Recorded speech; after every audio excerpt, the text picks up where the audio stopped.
Good morning, Boker Tov, and welcome back to our weekly 10 minutes of meaning, where we get together to employ the formula of the Ramchal, R Moshe Chaim Luzzatto, Rabbi ben Yair, who teaches us the steps to personal perfection, the way that we can be the best version of ourselves, how we can live our best lives yet, and how we can fulfill our greatest potential to the best of our ability. I want to thank our dear friends, Lenny and Chani Grunstein. I'm looking at you. Thanks for joining us this morning. Thank you for your sponsorship, for your friendship. In memory of Chani's father, Mr. Aaron Tambor, Aaron Ben Yitzchak, whose neshama should have an aliyah through our learning and through the Grunstein's tremendous generosity, leadership, and scholarship. We are on the 11th chapter of Mesillas Yesharim, the parak of the Midah of Nikias. We've talked about Zehiras, how to live a life of mindfulness, to be conscientious and conscious in all that we do. Could you imagine the world?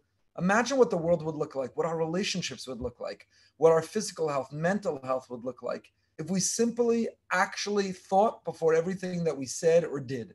Imagine if we paused and we were more calculated and strategic, and we looked at the outcome of what might be the consequence, the result. If we gave much more thought to what we say and what we do and where we go and how we do it, imagine how much better our lives would be. Imagine how much better the world would be. And yet, there seems to be some obstacle, some impediment, some block that doesn't encourage us to, in fact, do that, but does the opposite. So the first character trait the Ramchal taught us, and we spent significant time on it, you can listen to the old episodes, the original episodes of 10 Minutes of Meaning, was how to live a life of Zehiras, of consciousness and mindfulness, how to be present in every thought and every act and every speech. And then we had Zerizas, because you know what happens? There are some people who it's analysis paralysis. You know people like this? They overthink everything.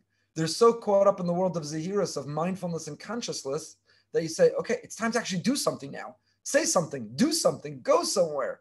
Set a goal, make a resolution, achieve something, pursue something. No, we're still in the thinking stage, still analyzing, still considering. 70,000 years old, have been thinking and considering for 70,000 years. So you need Zerizas. After Zehiras comes, you got to unleash with alacrity and enthusiasm and energy the pursuit. Set that goal. Be sick and tired of the status quo in your life. Decide today is the first day of the rest of my life.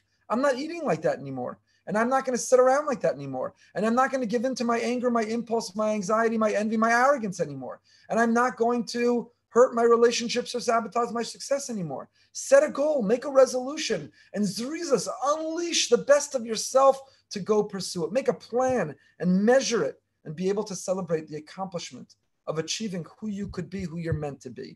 And then we got to the Midah of Nikias. Nikias, the Ramchal has been going through one by one to cleanse ourselves and to decontaminate ourselves from the type of thinking and the behaviors and the attitudes that end up harming us, that end up compromising our own lives, that end up corrupting our own lives. And we've talked about eating habits and profanity and promiscuity, and we've talked about all kinds of verbal abuse. And we were up to talking about anger. We talked about revenge. And that is the topic where we find ourselves. Nikima and Natira. The prohibition of taking revenge, of getting even. The notion, I don't get angry, I get even. It might be heroic and brave in some circles. It might be iconic, but it's not Jewish. It's not a Torah way of view. I don't get angry, I get even. Don't get angry and don't get even. Again, as we said last time, that doesn't mean that you don't hold the other person accountable. If somebody stole from me, if someone damaged me, if somebody injured me, if someone harmed me, and I have the right to take them to a Beis Din or in certain circumstances a secular court and to recover what they've done wrong to me, then by all means, go do it, go recover it, get it back. But never take revenge. Because at the core of revenge is this urge to carry a grudge, to be angry. You know what revenge is? You know what anger is? You're giving someone else free real estate in your mind, in your brain. They've moved on and you sit around stewing and marinating and perseverating, and all you can do is think about how you're going to get even. That person did this to me. They said that to me. They hurt me in this way. You know what? I'm going to get even. I'm going to get revenge. I'm going to put them in their place. I'm going to take them down. I'm going to give them a taste of their own medicine. Whatever cliche we use to describe it, all we're doing is giving that person free real estate in our brain.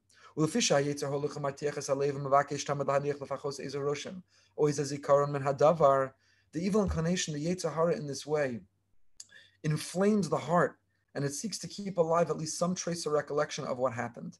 That's how it works. That's how it operates. Yishtadel lahashir zikaron mu'at, yomar derech mashal adam. So that's what the Eight Sahara does. It takes something relatively insignificant, relatively negligible, and it plants it in our mind. People who can't remember what they had for breakfast, they don't remember their own spouse's name, people who can't remember really significant dates, milestones, Torah concepts in their life, but they can give you a spreadsheet of everything anyone ever did them, right? We had you over 7 times, you only had us over 5 times. When we had you over, we served you meat. When you had us back, you served us chicken. We gave you the great seating at our simcha, you put us next to the band. We had you this, you did that. You once said this to me, you once that to me. There are people who can't remember anything. They don't remember their own name. They don't remember anything meaningful, but the grudges they bear against everyone, their spouse, their children, their in-laws, their friends, their acquaintances, their colleagues, every detail, they've got literally a running spreadsheet in their brain. So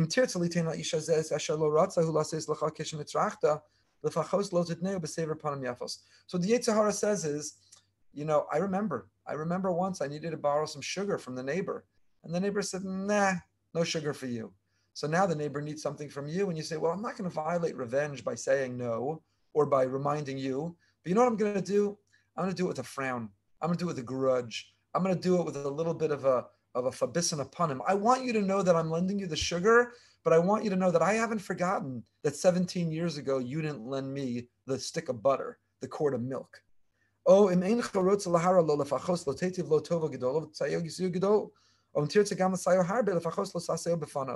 the Eight Ahora says to you, it's not nice to not help at all, but you don't have to help as far as you would have gone for someone else. You don't have to do everything you could do for them. And even if you're willing to do something for them, you don't have to do it to their face. And you don't have to reunite or reconcile or be their friend. Don't bear a grudge. Let it go. Forgive, move on. But you can say, you know what? I'm still not going to be a friend. If you're forgiven and he doesn't appear as a enemy, it's good enough. And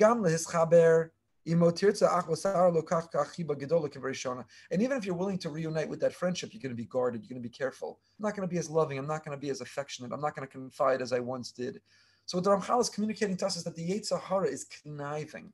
The Eight Sahara is strategic. The Eight Sahara, what is the Eight Sahara? It's not some childish, immature view, like the little devil on one shoulder and a little angel on the other shoulder. The Eight Sahara is not some external voice or external influence trying to lead us to the wrong conclusion. What is the Eight Sahara? The Eight Sahara is our alter ego.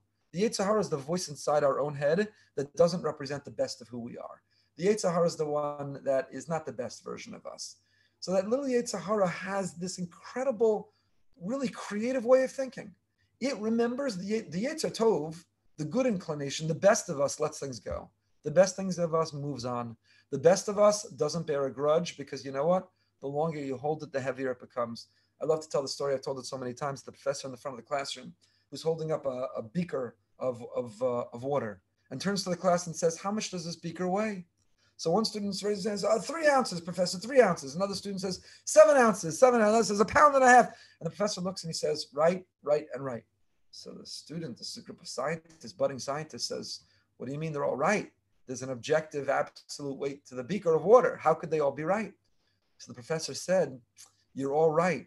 It just depends how long I'm holding it. Because the longer you hold something, the heavier it becomes. The longer you hold it, the heavier it becomes. There's a name for this, I forgot.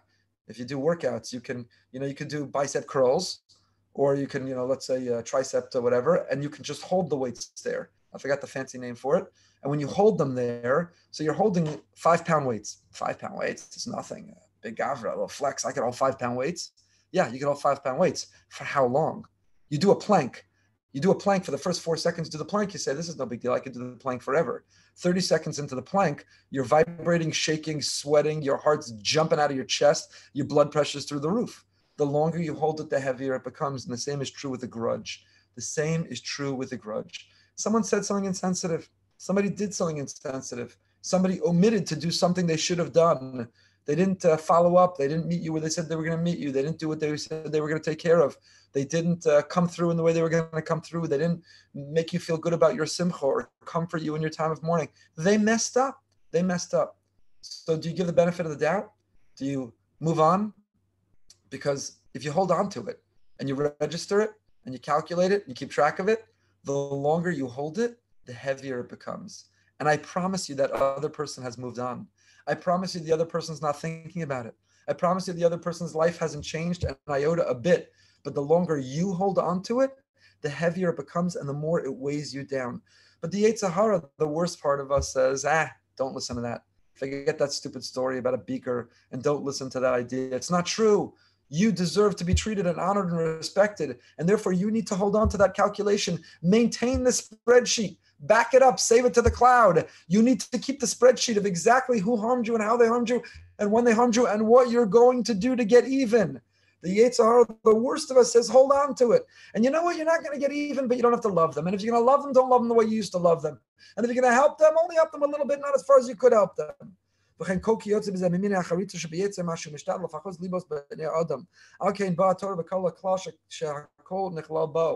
Torah gives us the answer. The Torah gives us a response. The Torah tells us, you know what the answer is? Love your neighbor like you love yourself. That word kamocha is as in Nachama Leibowitz, I believe, is the one who said, as in the word mi kamocha kiparo. Kamocha means love your neighbor because your neighbor is just like you. You haven't messed up and you haven't forgotten to give sympathy to someone or wish mazel tov to someone. You never dropped the ball and didn't follow through on something you said you were going to do or call the person back after you told them you're going to call them back. You've never dropped the ball in your life. V'yahavta l'recha, love the other kamocha like you means just like you give yourself the benefit of the doubt, just like you let yourself let things go, just like you don't hold the grudge with yourself, but you only see the best in yourself. V'yahavta l'recha kamocha. Imagine what a world would look like if we treated others. Imagine marriage and parenting and friendship and familial life. Imagine if we let things go and we put them down and we moved on, how light we would feel and how peaceful we would be, how much better off we would be. It's been said, I don't know the origin of this quote. I think it's the second week in a row I'm telling you a quote, I don't know the origin, that holding on to anger, holding on to a grudge is like drinking poison and expecting the other person to die. When you hold on to that grudge, when you hold on to that anger, you're poisoning your soul, you're poisoning your serenity, you're poisoning your happiness.